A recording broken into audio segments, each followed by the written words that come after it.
তো hello guys, welcome back day 3। আজকে এখন টেম্পারেচার কারেন্টলি -6 আর রোদ আজকে ওঠেনি, চারিদিকে একদম কুয়াশা কুয়াশা হয়ে রয়েছে। আজকে আমরা বেসিক্যালি যাব হচ্ছে মণিকরণ কাসোল। ডিস্টেন্স হচ্ছে এখান থেকে 80, আপ ডাউন 160। ওখানে রাখা আছে, ওই নিচে বাইক রাখা আছে। এখন আমরা ফার্স্টে ব্রেকফাস্ট করব। এখানে পুরি দিয়েছে, পাস্তা দিয়েছে, জ্যাম ব্রেড, চাটনি আর ডাল। তো খাওয়া দাওয়া করে নিই, প্রচণ্ড ঠান্ডা আজকে। টেম্পারেচার -5, -6, সারাদিনে আজকে -3-এর নিচে নামবে না দেখাচ্ছে। তো ভাই একদম মানে অবস্থা পুরো খারাপ হয়ে যাচ্ছে। এখন টেম্পারেচার -4, এখানে আমরা কিছুটা নিচে নেমে এসেছি, কালাট বলে একটা জায়গায় আছি। তো বাইকে সমস্যা হচ্ছে একটা ফিঙ্গার টিপগুলো পুরো জমে যাচ্ছে একদম, মানে মনে হচ্ছে কাঁটার মতো কেউ কাঁটা ফুটিয়ে দিচ্ছে এই ডগগুলোতে। হ্যাঁ, এই যে ডবল গ্লাভস পরেছি, ভিতরে একটা বাইরে একটা, তাতেও কোনো ব্যাপার নেই। তো এখান থেকে কোন্টার এয়ারপোর্ট 10, চণ্ডীগড় 262, দিল্লি 500। আর এই ডান দিকে এটা পুরোটা হচ্ছে এদিকে কুল্লু শহর। আমরা এখন কারেন্টলি কাসলের রাস্তায় আছি। এদিকে রাস্তা বহুত ভয়ঙ্কর, এদিকে নিচে দিয়ে নদী চলে যাচ্ছে। এই নদীটার নাম হচ্ছে পার্বতী নদী। কাদা পানি রাস্তা।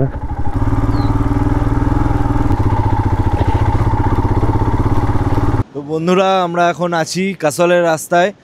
অলমোস্ট 1.5 ঘন্টা আমরা রাইড করছি। এখনও 30 কিলোমিটার আমাদেরকে রাইড করতে হবে উপরের দিকে, তারপর আমরা গিয়ে পৌঁছাবো কাসল। তার থেকে 5 কিলোমিটার উপরে হচ্ছে মণিকরণ। তো আমরা দুটো জায়গা আজকে করব। মণিকরণে আমরা হট ওয়াটার স্প্রিং রয়েছে, আর তারপর কাসলে অনেক সিনিক বিউটি আছে, অলরেডি স্টার্ট হয়ে গেছে এখান থেকে। আজকে ফিরে আর কিছু করা যাবে না, অলমোস্ট রাত হয়ে যাবে। আর কালকে আমাদের প্ল্যান আছে অটল টানেলের উপরে যাব। ওদিকটাতে যদি স্নো পাই, ভাগ্য ভালো থাকে তাহলে পেতে পারি, কারণ আজকে ওয়েদার খারাপ আছে। টেম্পারেচার মানালিতে আজকে লোয়েস্ট -7 গেছে, হাইয়েস্ট -2, তার বেশি যায়নি।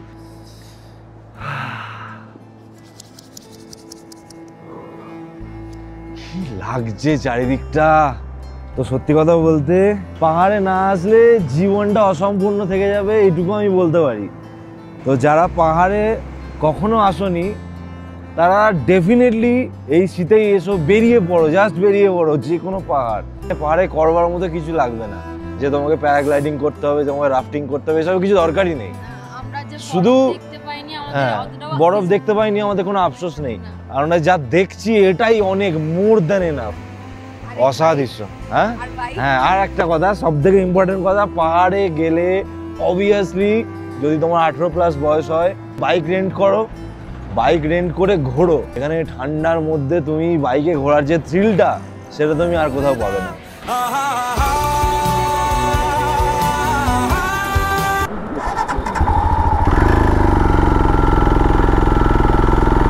এ ভাই, এ ভাই ভাই, বহুত খতরনাক রাস্তা, বহুত খতরনাক রাস্তা এটা। একটু হলেই চেটাক। তো আমরা কাসলে এন্টার করলাম, বৃষ্টি পড়তে চালু হয়ে গেছে। এবার যদি জোর নেমে যায় আর রাস্তাঘাট যদি কাদা হয়ে যায় তাহলে মুশকিল আছে বাইক নিয়ে। চারিদিকে এখানে কিন্তু ক্যাম্পটা ফেমাস। এই যে পাশ দিয়ে একদম নদী বয়ে যাচ্ছে, আর এখানে সব ক্যাম্পিং হচ্ছে। এখন মণিকরণ এখান থেকে আর 5 কিলোমিটার দূর। তো এসছি আমরা এখন হট ওয়াটার স্প্রিংয়ে, গুরুদ্বারা মণিকরণ। এখানে বেসিক্যালি গরম জল আছে, আর প্রচণ্ড ভালো রকম বৃষ্টি নেমে গেছে এখানে। এখানে নদীর স্রোত প্রচণ্ড। কিরম লাগছে? একটু ভালো লাগছে না, পানি হচ্ছে প্রচুর ঠান্ডা। আমরা কি করে বাড়ি যাবো? আমাদেরকে এক্ষুনি বেরিয়ে যেতে হবে।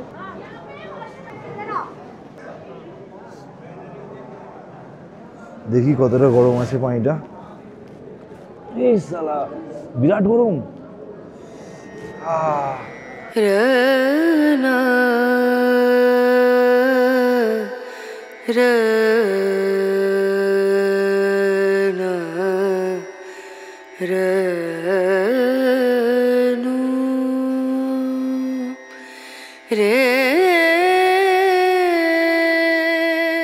এখন টেম্পারেচার আছে -2। একটু হাতে নিয়ে দেখলাম ফুটন্ত পানি একদম। কাসলে গিয়ে দাঁড়াবো, একটু কিছু খাওয়া দাওয়া, ওখানে লাঞ্চটা সেরে নেবো। তো ব্যাপার খুব যাচ্ছে, তাই একদম রাস্তা পুরো কাদা পানিতে একদম ভর্তি হয়ে গেছে। আর এই যে বৃষ্টি ভালো রকম পড়ছে, প্রচণ্ড ট্রাফিক, সব মিলিয়ে একদম খিচুড়ি হয়ে গেছে। কাঁচটা নামাতে কিছু দেখতে পাচ্ছি না, কাঁচটা তুলে দিই।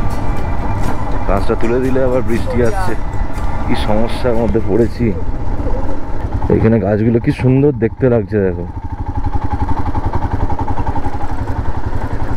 খাওয়া দাওয়া হয়ে গেল, দিয়ে টানা বেরিয়ে যাব। এই আমার বাইক, তুষার ঢাবা। খাবার দাবার মোটামুটি, আলুর পরোটা খেলাম আর তার সাথে চাটনি আর ম্যাগি। বেশি খেলে এখন যদি হেভি খাই না, বাইক চালাতে খুব অসুবিধা হয়। কেন বাইক রাইডের সময় আমি বেশি খাওয়াটা আমি প্রেফার করি না। গ্লাভসগুলো ভিতরগুলো স্যাক স্যাক করছে, ভিজে আছে। আঙুলগুলো পায়ের একদম মনে হচ্ছে কেটে ফেলতে হবে গিয়ে। ফ্রস্ট বাইট হয়ে যাওয়ার মতো একটা ব্যাপার হয়ে গেছে।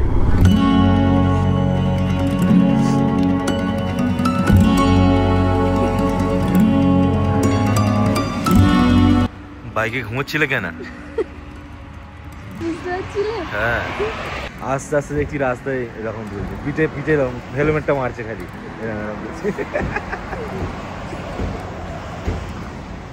এখান থেকে মানালিয়া 30, আমরা এক জায়গায় দাঁড়িয়েছি, একটু ও ঘুম ধরেছিল বলে দাঁড়ালাম, নাহলে আরেকটু 5 কিলোমিটার পরে দাঁড়ানোর প্ল্যান ছিল আমার। তো এরপর ডিরেক্ট রুম চলে যাবো, মানে শরীরে এনার্জি নেই, মনে এনার্জি আছে কিন্তু শরীরে এনার্জি নেই, আর শরীর আর কাজ করছে না, অনেক ঠান্ডায়। বৃষ্টিটা হয়ে গিয়ে সব মানে সব ভিজে গেছে, তো প্যাচ প্যাচ প্যাচ প্যাচ করছে, এই গ্লাভসগুলো প্যাচ প্যাচ করছে, জুতোর ভিতরে মোজাগুলো প্যাচ প্যাচ করছে।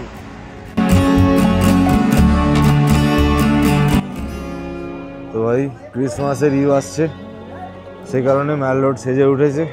এখন টেম্পারেচার হচ্ছে -5, টাইম হচ্ছে 10:40। আমরা এখান থেকে বেরিয়ে যাবো, এরপর আর পারা যাচ্ছে না, অনেক শপিং হলো। আজকে ব্লগটা এখানেই শেষ করব, কালকে সোলাং ভ্যালি যাওয়ার প্ল্যান আছে, তো হোটেল থেকে সকালে চেক আউট করে যাব। আর আজকে অনেক কষ্ট গেছে, তো আজকের মতো এখানেই থাকলো, দেখা হচ্ছে আবার পরের দিন। তো বাজছে এখন সকাল 9:30। কালকে সারা রাত বরফ পড়েছে উপরে, দেখতে পাচ্ছ গাছগুলো পুরো সাদা হয়ে আছে। যদি সোলাং ভ্যালি পর্যন্ত যেতে নাও দেয়, আশা করছি তার আগে থেকেই সব বরফ পড়া চালু হয়ে গেছে, আমি যতটা খবর নিয়ে জানতে পারলাম। তো একটু পরে বাইক আসছে, বাইক নিয়েই যাব। অনেকে বলে রিস্ক হয়ে যাবে, যা হয় হবে, দেখা যাবে, বাইক নিয়েই যাব, কারণ বাইক না নিয়ে গেলে প্রপার ফিলটা নিতে পারবো না। তো এখন 10:15 বাজছে, আমরা এখন রুম থেকে বেরিয়ে যাচ্ছি, আমরা চেক আউট করে দিয়ে যাচ্ছি একদম। জিনিসপত্র যা সামান আছে সব নিচে ছেড়ে দিয়ে যাব। যদি বৃষ্টি চালু হয়ে যায়, বাইরের যা অবস্থা, ও কুয়াশায় ভর্তি হয়ে গেছে বাইরেটা, যদি বৃষ্টি নেমে যায় তাহলে পরে আমরা পুরো ফেঁসে যাব, ওখান থেকে বাইক বা গাড়ি কিছুই ছাড়বে না। যদি ব্ল্যাক আইস জমে যায় রাস্তায়, তাহলে পরে আজকে আমাদের বাসটা মিস হয়ে যেতে পারে। তো এটা একটা হিউজ রিস্কের ব্যাপার, আমরা তাও রিস্কটা নিচ্ছি শুধুমাত্র তোমাদের জন্য, তোমাদেরকে যাতে আমি ভালো কন্টেন্ট দিতে পারি, ভালো ভিউ দিতে পারি।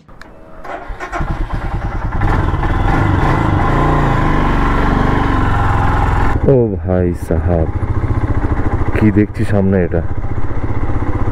সেদিনকে সোলাং ভ্যালি আর আজকে সোলাং ভ্যালি আলাদাই রূপ নিয়েছে। ও কখনো দেখেনি বরফ, এই প্রথম। এই যে রাস্তার ধারে ধারে সব বরফ জমে রয়েছে। ও এই যে একটা পিক দেখা যাচ্ছে, ওটা কি লাগছে কাকা! ওইখানে হালকা হালকা রোদ আসছে মনে হচ্ছে উপর থেকে কোথাও। আগের দিন ঠিক যেখানটায় দাঁড়িয়েছিলাম, আজকেও ঠিক সেখানটাতেই দাঁড়িয়েছি। তো পিছনে ভিউটা দেখো খালি, চারিদিক স্নো স্নো স্নো। কালকে সারা রাত বরফ পড়েছে, একদম পুরো স্নোতে ভর্তি হয়ে গেছে। সিনটা কি লাগছে দেখতে, অসাধারণ দেখতে লাগছে। এদিকে দেখো উপরেও চারিদিকে শুধু স্নো হয়ে আছে একদম।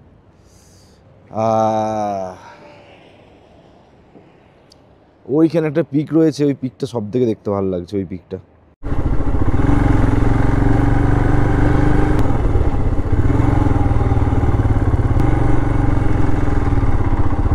এখান থেকে আর মনে হয় বাইক আগে যেতে দিচ্ছে না। क्या हो गया भैया? नहीं जाने दे रहे? नहीं, वो पुलिस वाला ही जाने दे रहा। चलो আমরা ঘুরিয়ে নিই।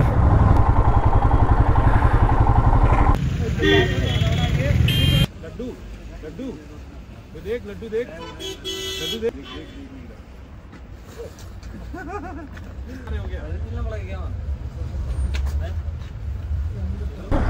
ভাই এত বরফ পড়ছে তো আমরা এর উপরে আর যাবো না, এরপর নামা রিস্ক হয়ে যাবে ভাই।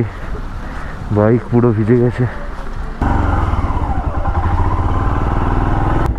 এখানে ব্রেক মারাও খুব টাফ। ও হাত পা সব জমে গেছে ভাই, পুরো জমে গেছে হাত পা। ও ও ভাই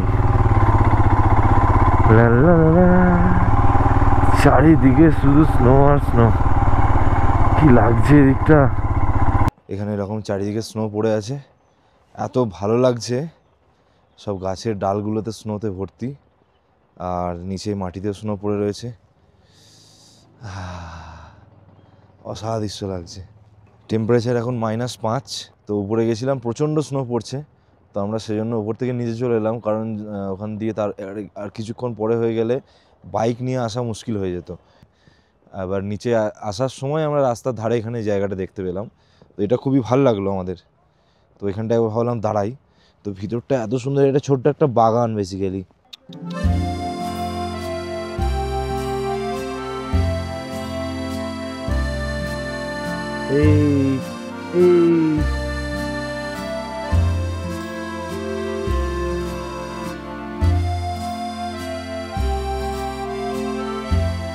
এইটাই দেখার জন্য এসেছিলাম মানালি। বরফ, ওখানে হালকা সূর্য উঠেছে, কি লাগছে, অসাদৃশ্য। আল্লাহ কি সৃষ্টি তোমার।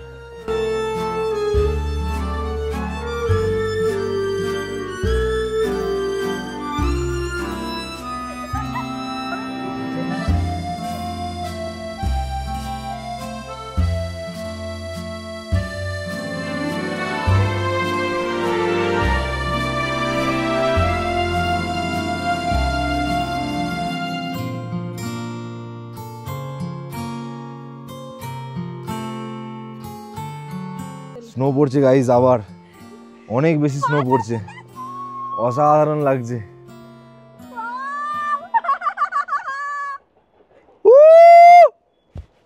অসাদৃশ্য স্নো পড়ছে, অসাদৃশ্য স্নো পড়ছে।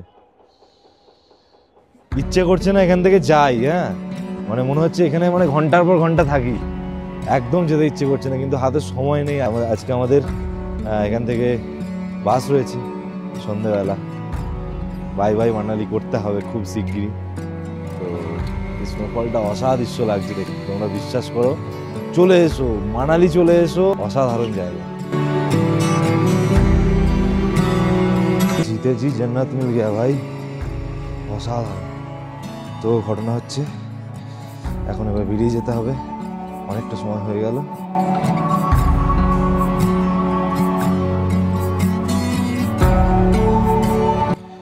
মোটামুটি আমাদের এই হচ্ছে মানালি ট্যুরের সমস্ত জিনিস আমি তোমাদেরকে দেখিয়ে দিলাম।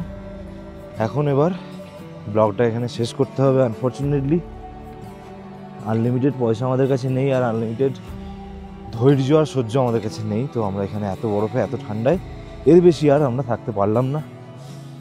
তো আমরা বাসে বোর্ড করব সন্ধ্যেবেলা, তারপর কাল সকালে দিল্লি নামবো, দিল্লি থেকে ট্রেন চাপবো কাল সন্ধ্যেবেলা, পরশু দিন দুপুর করে আমরা পৌঁছে যাব বাড়ি। এই ছিল মানালি ব্লগ। ভালো থেকো, ব্লগটা এখানে এন্ড করছি। সুস্থ থেকো, ড্রাইভ করো সেফলি, রাইড করো সেফলি, সিট বেল্ট পরো, হেলমেট পরো, বরফ দেখতে এসো, পাহাড়ে এসো, ভালো থেকো। আর একটা লাস্ট কথা সেটা বলে দিই, সেটা হচ্ছে এই মাইকটা যে মানে একে চুমু খাই কি একে প্রণাম করি হাত জোর করে, মানে মানে কোনোটাই মানে অনেকটা কম হয়ে যাবে এর জন্য। এত ব্যাকআপ দিল ব্যাটারিটা, এই মাইনাস টেম্পারেচারে এমনিতেই ব্যাটারি ডেড হয়ে যায়। আমার ফোনের ব্যাটারি কমে যাচ্ছে তাড়াতাড়ি, গোপ্রো ব্যাটারি কমে যাচ্ছে তাড়াতাড়ি, কিন্তু এ এখনও পর্যন্ত কারেন্টলি চলছে। এটা অনেক বড় ব্যাপার, কারণ হচ্ছে এর চার্জারটা আমি দিল্লিতে ফেলে এসেছি, আর দিল্লি থেকে আমরা ছেড়ে এসেছি আজকে 4 দিন হয়ে গেল। 4 দিন ধরে কন্টিনিউয়াসলি মাইকটা অবভিয়াসলি আমি অনেক বেঁচে কুচে চালিয়েছি, কিন্তু তবুও একটা এইটুকু ডিভাইস তার এত পাওয়ার, এত ব্যাটারি ব্যাকআপ সে দিয়েছে আমাকে। আর এটা হচ্ছে DJI এর মাইক মিনি। আমি কোনো ব্র্যান্ড প্রমোশন ছাড়াই আমি বলছি, তোমরা যাও, গো ফর ইট। যারা ইউটিউব স্টার্ট করছো বা ইনস্টাগ্রামে রিল টিল বানাও বা মাইকের দরকার, তাদেরকে বলবো এই মাইকটা পারচেস করো। সিঙ্গেল ডিভাইসটা কিনবে, কাজ মিটে যাবে। Thank you. রাস্তা দিয়ে এলাম, পুরো একদম স্নোফল একদম যাচ্ছে তাই। তো এখন হালকা হালকা এখানটায় হচ্ছে, আর বাকি দেখো বাইকের উইন্ডশিল্ডে পুরো বরফ, এখানে পুরো বরফ, গলে গলে এখন পড়ছে বরফটা।